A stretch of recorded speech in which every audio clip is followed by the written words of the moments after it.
On a tense and uncertain morning, Iranian news agencies sent shockwaves through social media and international headlines, setting off a chain reaction of speculation and anxiety across the globe.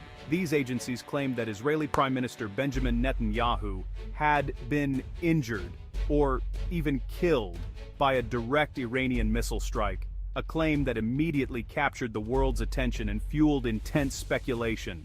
The story was dramatic and sensational, playing on deep-seated fears and uncertainties as tensions between Iran and Israel reached a boiling point, with both nations on high alert. For many people, such a claim was both frightening and believable, given the ongoing conflict and the history of hostilities in the region. The possibility of a high-profile assassination seemed all too real. Screens everywhere flashed with sensational headlines like, "Netanyahu dead," and "Missile strike hits Israeli leader." The news cycle was dominated by these dramatic reports. A few social media accounts even shared doctored videos and manipulated images, showing supposed chaos erupting in Israel, further fueling the confusion and panic. Within just a few hours, the rumor had become a trending topic worldwide, fueling heated speculation and debates in living rooms, cafes, and newsrooms alike as people tried to make sense of the chaos. The story, however, was missing one key element: facts. There was no concrete evidence to support the dramatic claims being circulated. Despite all the drama and noise, no credible news organizations could confirm that anything had actually happened to Netanyahu. Official sources quickly denied the rumors. Still, the idea was out there, and for many, the line between rumor and reality became dangerously blurred, making it hard to separate truth from fiction in the digital age.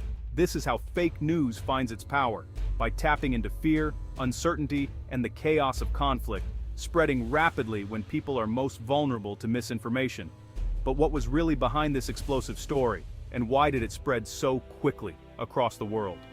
The answer reveals a lot about the modern information landscape. Iran's Tasnim news agency was the main source of the rumor that quickly spread online and across social media platforms. Tasnim is known for being closely linked to Iran's Islamic Revolutionary Guard Corps, or IRGC, which means its reporting is often seen as reflecting the views and interests of powerful figures within Iran's government and military. Because of this connection, its words carry significant weight for some audiences, both inside and outside Iran. The agency published an article suggesting that Israeli Prime Minister Benjamin Netanyahu had been badly hurt or even killed, possibly as a result of an Iranian missile strike. This claim was presented as breaking news, adding to the sense of urgency and drama. However, when you looked at the details, their evidence was extremely thin and unconvincing. Instead of providing concrete facts or direct sources, the report relied heavily on circumstantial details and speculation. For example, it pointed to Netanyahu's lack of recent video appearances as supposed proof that something had happened to him. The article also claimed there were unusual security measures and heightened activity around Netanyahu, hinting at a cover-up or emergency situation. It cited unspecified Russian media reports and even referenced comments from an ex-US intelligence officer, but crucially, it offered no clear proof. There was no video footage, no official confirmation from any government, and no eyewitnesses to support the story. The article pieced these scattered fragments together in an attempt to build a dramatic and sensational story that would grab attention. But if you looked closely and examined the sources, it became clear that the evidence simply did not support the bold claims being made. Israeli officials made no statement confirming any such incident, and there was silence from official channels. Stories like this are not new. Rumors and dramatic headlines have circulated many times before, especially during periods of heightened tension. Iranian state media has a long history of making bold and sometimes exaggerated claims during times of conflict, often without solid facts or reliable evidence to back them up, fueling speculation and uncertainty. While rumors swirled, Benjamin Netanyahu went about his duties as Israel's leader. In the days following the Iranian media claims, Netanyahu made several public appearances. He gave speeches, appeared in photos and videos, and was seen meeting with officials and international guests. Israeli government spokespeople quickly denied the rumors. They released statements calling the reports fake news and completely baseless. Major Israeli and global media organizations checked for any evidence of an attack or injury. They found none. Netanyahu did not mention the rumors directly, but his very presence was a clear answer. He continued to lead cabinet meetings and release video messages to the public. This was not the behavior of a wounded or absent leader. In the age of instant communication, it is hard to hide a major incident involving a head of government. The evidence showed Netanyahu was alive and well, despite the rumors. During war or crisis, uncertainty rules. People are anxious and hungry for news. This makes it easy for dramatic rumors to gain traction, especially if they seem plausible. When Israeli air defenses are on alert and missiles are flying, even wild stories can feel real. In the age of social media, rumors spread faster than ever before. A single tweet or headline can reach millions in seconds. People retweet or share before thinking, eager to be in the know. Sometimes they believe the worst because it matches their fears or hopes. Misinformation does not just confuse the public, it can also be used as a weapon. Some actors deliberately spread rumors to shake confidence in leaders or governments. Others hope to create panic, distract from real events, or rally their own supporters. In moments of crisis, it is especially important to pause and check the facts before sharing or believing dramatic news. The Netanyahu missile attack rumor is just one example of a much larger, ongoing battle: information warfare. In today's world, conflicts are no longer fought only with weapons and armies, but also with stories, rumors, and digital campaigns that can shape how millions think and feel. In modern conflicts, words and images can be just as powerful as bombs and missiles. A single tweet or viral video can spark panic, sway opinions, or even change the course of events on the ground. Both Iran and Israel know this all too well, having spent years perfecting their own strategies for influencing minds both at home and abroad. They fight not just on the battlefield, but also in the media and online, where every headline and hashtag can become a weapon.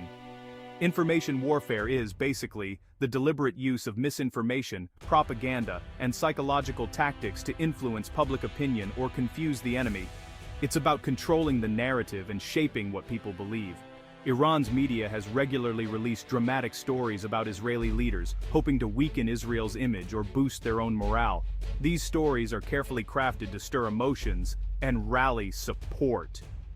Israel, in turn, counters with its own information campaigns, aiming to expose falsehoods and present its side of the story to the world. In this battle, truth often becomes a casualty. Facts are twisted and reality can be hard to recognize amid the noise. Fake news, conspiracy theories, and doctored images can quickly muddle the facts, making it difficult for ordinary people to know what's real and what's not. The goal, really, is to undermine trust between citizens and their government, or between rival states. When trust breaks down, societies become divided and easier to manipulate. Understanding this helps explain why the Netanyahu rumor appeared and why it spread so fast. It tapped into existing fears and uncertainties, making it the perfect tool for those seeking to influence public perception. It was not just a random story, but a tactic in a larger struggle for influence. A high-stakes chess game where every move is designed to gain an advantage in the ongoing battle for truth. When rumors like this spread, the effects can be serious. They can shake public trust in government leaders. In times of conflict, people look to their leaders for strength and stability. Rumors of assassination or injury can create panic, especially if citizens already feel insecure. The ripple effects go further. Security agencies in the United States, Europe, and the Middle East are on high alert. False reports can trigger overreactions, missteps, or even military escalation. Intelligence services must spend time debunking fake news instead of focusing on real threats. Markets react too. In recent days, fears of wider conflict have disrupted energy and shipping. The Strait of Hormuz, vital for global oil shipments, saw traffic slow to a near standstill as companies feared attacks. In India and elsewhere, people rushed to buy gas cylinders, worried about shortages. Misinformation is not just a virtual problem, it can have very real global consequences. The rumor about Netanyahu was not the only piece of fake news to go viral. Social media accounts also claimed that an Iranian strike had killed Netanyahu's brother, Ido, and injured Israeli National Security Minister Itamar Ben-Gvir. These stories spread quickly, often with supposed evidence in the form of old or unrelated videos. One popular video, said to show Netanyahu's house on fire, was actually filmed in New Jersey years ago. No credible source confirmed any attack on Netanyahu's family or officials. Fact-checkers quickly dismissed these claims after investigating the sources and images. Official Israeli statements confirmed that all named individuals were safe and unharmed. Still, the fake story spread widely, shared by thousands, before being debunked. Each false claim added to confusion, anxiety, and mistrust, showing just how important quick, clear debunking can be. Fact-checkers, journalists, and responsible officials play a vital role in times of crisis. They work to separate truth from fiction, checking rumors against real evidence. In the case of Netanyahu, multiple news organizations and government spokespeople stepped up to confirm the facts and calm the public. Modern technology helps them. They can track the origin of videos, check dates, and compare statements from different sources. Still, the sheer speed and volume of rumors on social media make the job difficult. Sometimes fake news spreads faster than corrections can catch up. For citizens, critical thinking is more important than ever. Before sharing a dramatic story, it is wise to ask, who is reporting this? Do they provide evidence? Has anyone credible confirmed the claim? Waiting for reliable sources can prevent panic and help keep the public informed. In war, the truth is often the first casualty, but with care and patience, it is still possible to find the facts. The recent claims about Netanyahu's injury or death show how dangerous misinformation can be. In times of conflict, when tensions are high and facts are hard to find, rumors can spread like wildfire. They can shake public trust, complicate security, and even disrupt global markets. Information warfare is real. It is a powerful tool used by states and groups to shape perceptions and influence events. But it also makes it harder for ordinary people to know what is true. Fact-checking and media literacy are vital weapons against fake news. In moments of crisis, it is up to everyone, governments, journalists, and citizens, to think carefully and check sources before believing or sharing dramatic stories. The truth matters. In the chaos of conflict, holding on to facts is not just wise, it is essential for safety, security, and peace.